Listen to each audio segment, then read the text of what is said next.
Hello viewers, welcome to Rachel Bangla BD. সবার প্রথম জন সিনার বিষয়ে কথা বলবো। আর জন সিনা অ্যানাউন্স হয়ে গিয়েছে রেসেলমিনা 42 এর জন্য, এবং সে হোস্টের জন্য আসতেছে, মানে রেসেলমিনাকে হোস্ট করবে।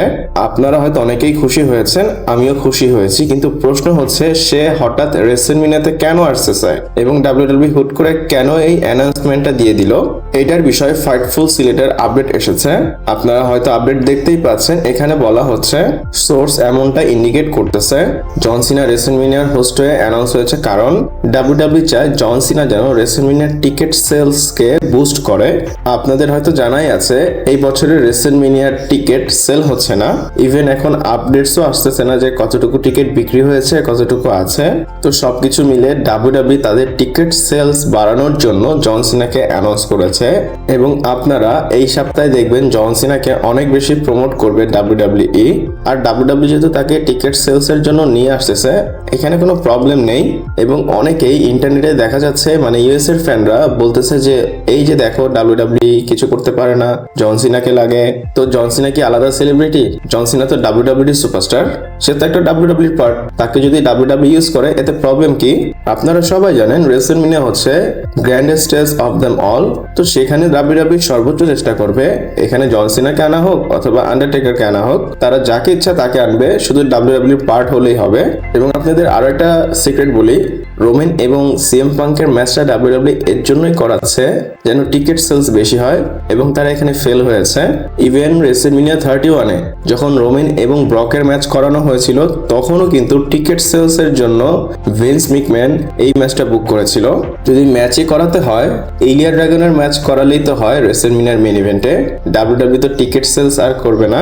পার্সোনালি জন সিনা আসতেছে, আমি এখানে হ্যাপি। আপনারা এটার উপর কেমন টেক রাখেন আমাকে কমেন্ট করে জানাবেন। এরপর কেভিন ওয়েন্সের বিষয়ে কথা বলবো। আর কেভিন ওয়েন্স কি আউট অফ নোওয়্যার রেসেলমিনিয়াকে নিয়ে কিছু টিজ করতেছে? কেভিন ওয়েন্স তার টুইটারে একটা ভিডিও পোস্ট করেছে, এবং এই ভিডিওতে আমরা দেখতেছি কেভিন ওয়েন্স কোডি রোডসের থিম সং ব্যাকগ্রাউন্ডে প্লে করে কোডি রোডসের সফট টয় নিয়ে খেলতেছে। আর সাডেনলি এই ভিডিও পোস্ট করা, আর এমন একটা সময় যেই সময় র্যান্ডি অর্টন মিস্ট্রি কারোর সাথে কথা বলতেছে। আমরা র্যান্ডি অর্টন যখন কথা বলতেছিল, আমরা এজিউম করেছিলাম র্যান্ডি অর্টন হয়তো নিজের সাথে কথা বলতেছে, কিন্তু র্যান্ডি অর্টন স্ম্যাকডাউনে নিজেই এসে বলেছে আমি একটা পার্সনের সাথে কথা বলতেছি। এবং কেভিন ওয়েন্সের ক্যারেক্টার যদি দেখেন, সে শুরু থেকে এখন পর্যন্ত এমন একটা ক্যারেক্টার ধরে রেখেছে, সে সবসময় রিয়েলিটিকে দেখাতে চেয়েছে আমাদের মাঝে। ইভেন কোডির সাথেও সে একটা ফিউড করেছে এই রিয়েলিটি দেখানোর জন্য। আমার মনে হচ্ছে কেভিন ওয়েন্সের সাথে র্যান্ডি অর্টনের কথা হচ্ছে, হয়তো সামনে গিয়ে কেভিন ওয়েন্সই ওই পার্সন হবে যে কিনা র্যান্ডির সাথে কথা বলেছে। আপনাদের কি মনে হয় আমাকে কমেন্ট করে জানাতে পারেন। এরপর আমরা কথা বলবো গোল্ডবার্ডের বিষয়। এবং গোল্ডবার্ড রাগ হয়ে অ্যাকিউজ করেছে ট্রিপল এইচ কে। কেন করেছে, কিসের জন্য করেছে সেটা আপনাদের বলে দেই। আপনারা সবাই জানেন লাস্ট ইয়ার গোল্ডবার্ড রিটায়ার করেছে। গোল্ডবার্ড যখন রিটায়ার হওয়ার পর ফেয়ারওয়েল স্পিচ দিচ্ছিল স্যাটারডে নাইট মেইন ইভেন্টে, ডাব্লিউডাব্লিউ গোল্ডবার্ডের প্রোমো মাঝখান থেকে কাট করে শো অফ করে দিয়েছিল, মানে ফোর্সফুলি ডাব্লিউডাব্লিউ এই শোটাকে শেষ করেছে। ডাব্লিউডাব্লিউ অফ এয়ার যাওয়ার পর গোল্ডবার্ড বলতেছিল, মানে সে তার প্রোমো কাট করতেছিল, এবং এই প্রোমো কাটের জন্য ডাব্লিউডাব্লিউ বাধ্য হয়ে ইউটিউবে তার প্রোমোটা পোস্ট করেছে। আর এটা আলটিমেট একটা ডিসরেসপেক্ট যে কোনো সুপারস্টারের সাথে, এটা গোল্ডবার্ড হোক অন্য কোনো সুপারস্টার হোক, কেউ যদি রিটায়ার হয়, সে যদি একটা স্পিচ দিতে চায় তাকে সময় দেওয়া উচিত। এবং গোল্ডবার্ড ইন্টারভিউতে ট্রিপল এইচ কে জ্যাকঅ্যাস বলেছে, এবং এটা আলটিমেট ইনসাল্ট করা হয় ট্রিপল এইচ কে। এবং সে অ্যাকিউজ করে যে ট্রিপল এইচ ইচ্ছা করে মাইকটা অফ করেছে। গোল্ডবার্ড যেটা বলেছে সবাই এটা মানতেছে, এবং এটা আপনাদের ইম্পর্টেন্ট লেগেছে জানানোর, তাই আমি জানাচ্ছি। এরপর আমরা কথা বলবো কোডি রোডসের বিষয়। এবং কোডি রোডস রোমান রিন্সের কথাকে রিপ্লে করেছে। আপনাদের হয়তো আমি বলেছিলাম রিসেন্ট একটা ইন্টারভিউতে রোমান রিন্স কমেন্ট করেছিল, এবং রোমান বলতেছিল যে কোডি রোডস স্ট্রিট ফাইটে তাদেরকে বলেছিল তারা যেন একসাথে না থাকে, যেন তাদের ফাইট না হয়। এবং রোমান রিন্স বলেছিল যে কোডি রোডস ননসেন্স টাইপের কথা বলতেছে, এবং এই রুমারটা কোডি রোডস নিজেই বাইরে লিক করেছে। কোডি যেহেতু নার্ভাস ছিল, এটা রোমান রিন্স বলেছে, তো এটার উপর কোডি রোডস রেসপন্স করেছে। কোডি রোডস সেম ইন্টারভিউতে বলে যে এমন কিছুই ছিল না, এবং স্মাইল দিয়ে জাস্ট বলে Roman Roman Reigns was nervous. আর সে নার্ভাস কেন ছিল? কারণ সে লাস্টে এসেছিল। আমি আগে থেকে ওই সেটের মধ্যে ছিলাম এবং রোমান তো ওই জায়গায় নতুন ছিল এবং নতুন হওয়ার কারণে সে নার্ভাস হয়েছিল। রোমান রেন্সের কথাটাই কোডি রোডস ঘুরিয়ে রোমানকে দিয়ে দিল।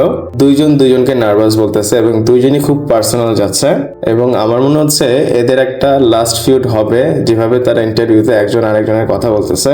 এই যে একজন আরেকজনকে এইভাবে খোঁচা দিয়ে কথা বলে, এগুলো খুব ইন্টারেস্টিং লাগে। আপনাদের সাথে আমি শেয়ার করলাম, আপনাদের কেমন লাগে আমাকে কমেন্ট করে জানাবেন। এরপর আপনাদের একটা ভিডিও দেখাবো এবং এই ভিডিওটা একটু অন্য অ্যাঙ্গেল থেকে এসেছে।